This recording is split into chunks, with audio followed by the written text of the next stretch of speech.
the 82nd Airborne Division's most costly mission, crossing the Waal River. In September 1944, following the resounding victory in Normandy that shattered the German Nazis' fortified defenses and pushed back the enemy across large areas of Western Europe, the Western Allies faced a historic opportunity. The High Command harbored a bold idea, a swift assault that could potentially bring an end to this horrific war before Christmas. Operation Market Garden was born, an ambitious plan combining the airborne strength of elite paratrooper units and the ground-pounding power of armored forces. At the heart of Market Garden were three main airborne divisions: the renowned British 1st Airborne Division, the courageous Polish 1st Independent Parachute Brigade, and the seasoned American 82nd and 101st Airborne Divisions. Their mission was to drop deep into Dutch territory, seizing strategic bridges over major rivers. Meanwhile, the British 30th Corps, a formidable armored force, would rapidly advance across the secured bridges, opening a path into Germany from the north. Within the overall plan, the crucial responsibility fell upon the 82nd Airborne Division, under the brilliant command of Brigadier General James Gavin. Their paramount objective was to secure at all costs two vital bridges spanning the Waal River at Nijmegen, a sturdy railway bridge and a critical road bridge. These bridges, though once destroyed during the German advance across the Low Countries and subsequently hastily repaired by German engineers, now became the universal key to the entire operation. Capturing them intact was the decisive factor for Market Garden's success. At dawn on September 17, 1944, the Dutch sky resonated with the roar of aircraft engines as Operation Market Garden commenced. Immediately upon landing, the paratroopers swiftly moved to secure their assigned objectives. As the 82nd Division approached, German forces managed to destroy several smaller canal bridges, though at least one was successfully captured by the Allies. However, their advance toward Nijmegen and its vital bridges stalled. A rumor of 1,000 German panzer tanks hidden in a nearby forest forced them to halt and consolidate their defenses. Ironically, this information turned out to be completely inaccurate, leading to the loss of precious time. When American troops entered Nijmegen, the Dutch populace erupted in joy, welcoming them as liberators. However, the celebratory mood quickly faded. German commander, General Walter Model, swiftly deployed the 10th SS Panzer Division as reinforcements, determined not to let the bridge fall into Allied hands. A relentless battle erupted. With the arrival of German reinforcements, the 82nd Airborne Division faced an immense challenge. They realized that seizing the bridge on their own was impossible without the support of British armored forces, even though the initial Market Garden plan required the bridge to be captured before the armor arrived. On September 19th, amidst the fierce ongoing battle, elite armored units of the Household Cavalry arrived in Nijmegen. An urgent meeting took place between General Gavin and General Brian Horrocks.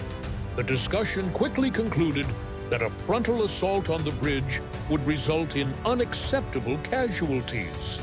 Instead, Gavin proposed an idea so daring that it initially sounded insane: a simultaneous attack on both the north and south sides of the bridge, combining the power of British tanks and American paratroopers.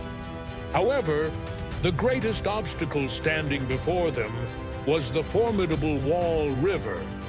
With a width of 400 yards and a swift current, it was a major tributary of the Rhine, separating the Allied forces from the strategic North Bank. Gavin's solution was a high-risk move. Paratroopers would cross the river by boat, about a mile downstream from the bridge, and simultaneously assault the Germans on the North Bank, coordinated with the main attack from the south. Though still deeply skeptical, but with no other feasible options, Horrocks reluctantly approved this audacious plan, scheduled for the following morning, September 20th. At approximately 8:30 a.m. on September 20th, the Allied forces officially launched their attack. The initial objective was to firmly secure Nijmegen on the south bank of the river. Meanwhile, the 3rd Battalion of the 504th Regiment prepared for their fateful amphibious operation. They were supported by powerful fire from Sherman tanks of the Irish Guards and artillery from the Leicestershire Yeomanry. However, things did not go smoothly from the start. The plan encountered numerous obstacles. Reinforcements from the 325th Glider Infantry Regiment, which were expected to augment manpower, were delayed due to poor weather at their base in Britain. Furthermore, the boats needed for the mission, provided by British engineers, also arrived late. Hell's Highway, the tenuous supply artery, was a narrow roadway constantly jammed with countless destroyed vehicles, impeding the flow of traffic. When the boats finally arrived, the disappointment was inevitable. Made from canvas and flimsy plywood, they looked more suited for recreational fishing in a pond than for conducting an amphibious assault on one of Europe's largest rivers. Nevertheless, the 3rd Battalion quickly deployed, each boat carrying 13 soldiers and 3 engineers, and began the river crossing. As the soldiers entered the water, tanks and artillery commenced providing covering fire, creating thick smoke screens to blind the enemy. Additionally, a flight of 8 RAF Typhoon fighters strafed the north bank, anticipating the landing. Despite these meticulous preparations, tragedy struck. These soldiers were paratroopers, not Marines, and had very little experience with waterborne operations. The overloaded boats became bogged down in the muddy banks, making them difficult to dislodge. Some tried to push their boats into deeper water to avoid getting mired, but many capsized and had to be righted. The swift current of the Waal further exacerbated the situation, causing many boats to drift out of control. Finally, enough boats managed to begin the crossing in earnest, but the smoke screen dissipated faster than anticipated. German forces on the far bank immediately opened heavy fire with machine guns and mortars. Major Julian Cook, commander of the 3rd Battalion, was in the lead boat. A devout Catholic, he continuously prayed the rosary with each paddle stroke, the rhythm of his prayer setting the pace for the entire unit. However, the effectiveness of this improvised sea shanty was limited by the lack of proper paddles. The soldiers improvised using rifle butts, their bare hands, anything they could to get across the deadly river. With such floundering and vulnerable targets, German machine guns, tanks, and mortars relentlessly pounded the struggling paratroopers, tearing apart the flimsy canvas boats with everything in their arsenal. Large holes appeared in the hulls, and survivors had to use their helmets to bail out the rushing water and stuff rags into leaks in a desperate attempt to stay afloat. Out of the 26 boats that made the first trip, only 11 fortunately made it back to the south bank for the second wave. those who successfully crossed the river still faced formidable obstacles. The main German defensive position was a fortified dike located at the end of a 1,200-foot wide field. After catching their breath, the brave soldiers fixed bayonets and charged. A short but fierce skirmish ensued, clearing this strong defensive point. Meanwhile, the bulk of the battalion continued their crossing. With the majority of the 3rd Battalion now on the north side of the Waal River, they quickly advanced to the railway bridge after destroying several German positions.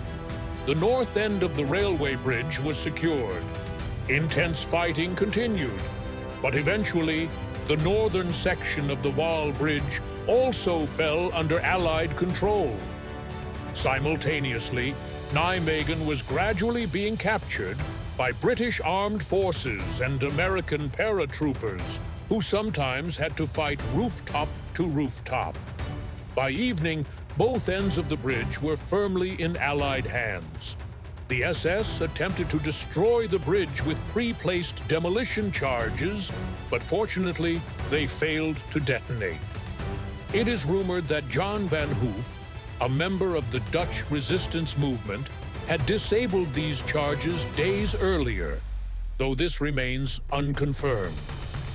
British tanks could now cross the Waal River, their objective being the city of Arnhem, approximately 10 miles away. In Arnhem, elements of the British 1st Airborne Division and the Polish 1st Parachute Brigade were being heavily counterattacked by German forces and faced the risk of being overwhelmed. However, instead of rapidly advancing to relieve their comrades, the British tanks were ordered to hold the bridge at all costs. No further instructions were issued for them to race to Arnhem. Due to a combination of factors, approaching nightfall, the arrival of German reinforcements, logistical issues, and pockets of German resistance in the Nijmegen area, the push toward Arnhem was delayed. Upon hearing this news, the exhausted paratroopers were enraged. They had crossed the river in broad daylight, sacrificing their lives under the impression that every moment counted, rather than waiting for darkness. Throughout the river crossing and subsequent fighting, 134 men of the 3rd Battalion and their attached engineers were killed, wounded, or missing, more than half the unit. However, there was little they could do but fortify their captured positions and await further orders. Ultimately, after a few more days of fighting, it was determined that Arnhem was too difficult to hold, and the Allies should consolidate their front line around Nijmegen, while the paratroopers in Arnhem would withdraw south to rejoin their allies. Though still heavily debated to this day regarding the reasons for Operation Market Garden's failure, ranging from the 82nd's failure to capture the bridges before the tanks arrived, the failure to push onto Arnhem, logistical and communication breakdowns, severe weather and other factors, the operation ultimately did not achieve its initial objectives. Nevertheless, despite everything, the memory of the heroic soldiers who fought and sacrificed their lives lives on in the hearts of the people. 40 years after the battle, a monument was erected to honor those who fell. In 2013, a third bridge across the Waal River was dedicated. It is called De Oversteek, the crossing. This bridge has 48 lights, each symbolizing a soldier who fell attempting to reach a bridge that was simply too far.